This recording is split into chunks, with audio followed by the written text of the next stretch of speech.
താൻ ആ ഫോണിനെടുത്ത് കറക്കി നമ്മുടെ പിള്ളേരേക്ക് ഇങ്ങ് വരാൻ പറഞ്ഞു. ഈ ജോലിയിൽ ഇവനാണെന്ന സുപ്രീം പൊസിഷന് അവന്റെ കയ്യിൽ എന്തിനും തയ്യാറായിട്ടുള്ള 20ഓളം ചെറുപ്പക്കാരുണ്ട്. ഇവരെ ഈ സൂപ്പർ ബ്രെയിൻ കോർഡിനേറ്റ് ചെയ്ത് തമ്മിൽ മത്സരമില്ലാതെ നിയന്ത്രിക്കുന്നു. ഈ ചെറുപ്പക്കാരാണ് ഇന്ന് ഈ നഗരത്തിൽ നടക്കുന്ന എല്ലാ ക്രിമിനൽ ആക്ടിവിറ്റീസിന്റെയും പുറകിൽ. അവിടെ നിന്നൊരു പടം ഇങ്ങോട്ട് ഇളകി വരുന്നുണ്ട്. വെട്ടിയാ മുറി കൂടുന്ന ജാമ്യമാര്.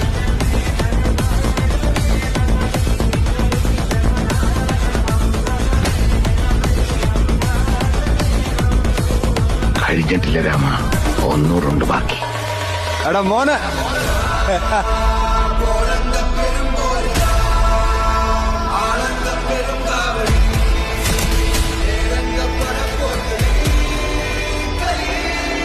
അവന്മാരാണെങ്കിൽ ചോദിക്കാമല്ല, ഒന്നും നോക്കണ്ട, കുത്തി കോടല് പുറത്തിട്ട് ബാക്കി നമുക്ക് നോക്കാം.